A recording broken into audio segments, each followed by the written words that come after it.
Tu regardes cette vidéo sur ton téléphone, et pendant que tu écoutes ma voix, ton cerveau est déjà en train de réagir. Tes yeux fixent l'écran. La lumière bleue pénètre directement dans ton système nerveux, influençant ton horloge biologique. Ton cerveau comprend quelque chose. Quelque chose d'important est en train de se passer. Ton front, le cortex préfrontal, s'active. C'est la zone de concentration, de décision et de contrôle. Elle essaie de garder ton attention sur la vidéo, de résister aux distractions autour de toi. Mais très vite, une autre zone prend le relais. Le système de récompense. Cette zone libère de la dopamine. Et tu commences à ressentir un petit plaisir instantané. Chaque notification, chaque vibration de ton téléphone amplifie cette réaction. Ton cerveau associe ton écran à des micro-récompenses et il apprend à attendre ce plaisir. Chaque mouvement de ton doigt sur l'écran, chaque swipe, chaque nouveau contenu attire ton attention. C'est comme si ton cerveau recevait un petit choc de dopamine à chaque fois. Et plus tu regardes, plus cette zone s'habitue et plus tu as envie de continuer. Ton attention se disperse.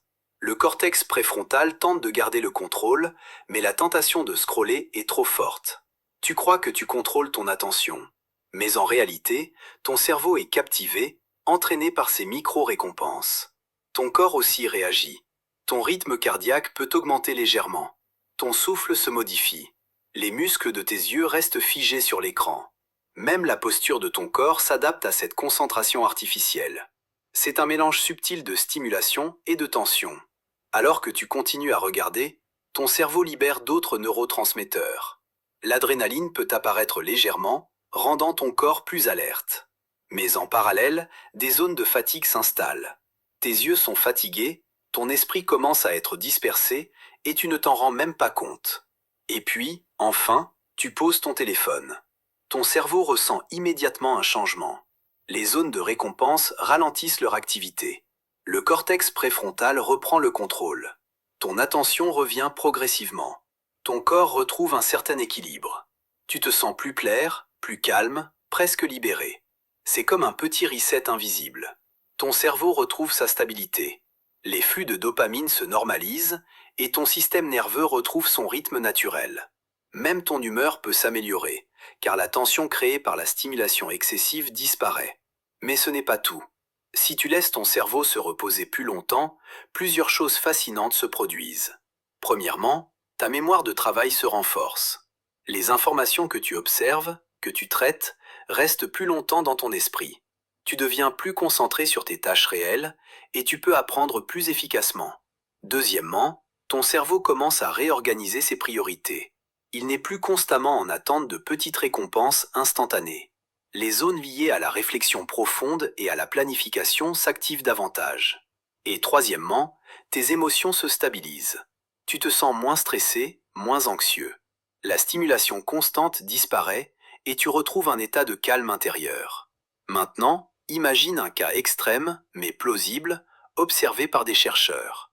Un individu reste connecté à son téléphone presque en continu pendant 48 heures, en regardant des vidéos et répondant à chaque notification sans pause significative. Son cerveau réagit immédiatement. Les zones de récompense se suractivent. Les flux de dopamine sont constamment stimulés. Il commence à ressentir une agitation mentale, une fatigue cognitive et des difficultés à se concentrer sur des tâches simples. Son humeur devient instable, passant de l'excitation à la frustration rapidement. Les scientifiques indiquent que de telles périodes prolongées de stimulation digitale peuvent temporairement diminuer la capacité du cerveau à réguler les émotions et l'attention. Même après une courte pause, il faut un certain temps pour que le cortex préfrontal retrouve pleinement le contrôle. Cette anecdote nous rappelle l'importance de poser son téléphone, même pour quelques minutes, pour permettre au cerveau de récupérer. Chaque pause contribue à renforcer la concentration, la mémoire et le bien-être émotionnel. Alors la prochaine fois que tu prendras ton téléphone, demande-toi, est-ce toi qui le contrôle ou est-ce ton cerveau qui est entraîné à réagir? Si tu veux découvrir exactement ce qui se passe dans ton cerveau à long terme, reste connecté. La suite arrive bientôt.